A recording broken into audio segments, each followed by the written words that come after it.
Mount Laurel is hardy from New Brunswick in Canada all the way down to Florida, and there are different species.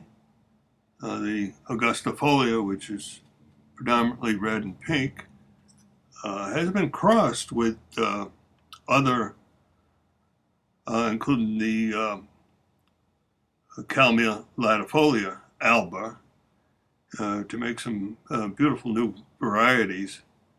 Sheep's laurel is usually the shorter red one, and it's sometimes called lamb's kill because they are all toxic to animals.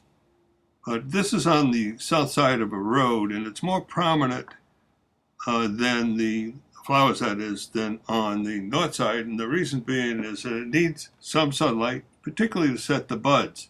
People often complain that mountain laurel blooms every other year. Of course, in your garden, you can fertilize and you can create the perfect conditions. Partial shade. Here we see some beautiful boulders along the road here. This is all taken, you might say, by a roadside shooting. But we see it growing in the cracks. So it is very hardy. And certainly if you cultivate it and fertilize it, like other broadleaf evergreens, it needs plenty of shade, but not all shade. Similar to azaleas and rhododendrons, which are also native to many of the same areas that the mountain laurel. Matter of fact, it is the state of Connecticut's state flower. And here we see some ferns. That's usually a good sign. That means we have plenty of shade. So when you buy these plants, particularly the new crosses and hybrids, they're just absolutely gorgeous. There's some purples, there's plenty with black markings and so forth in the flower.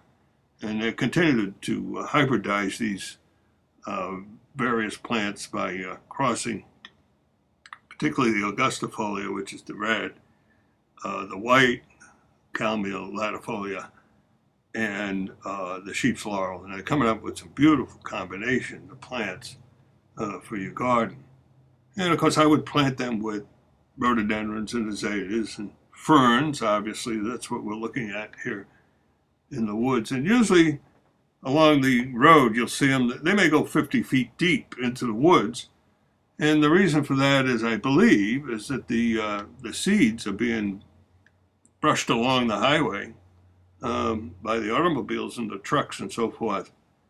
And oftentimes we'll see black locusts in the woods not far behind the laurel for that very same reason, because black locust gets about 50, 60 feet high. So keep that in mind. The book is 3 to 8 feet on these laurel. And, it's not something you want to prune heavily. You certainly don't want to make topiary out of mountain laurel. They like acidic soil. They like plenty of mulch. That's why we see them doing so well here under pines and oak trees. So you can mulch them, and you'll have a good crop of flowers every year when they are in your garden.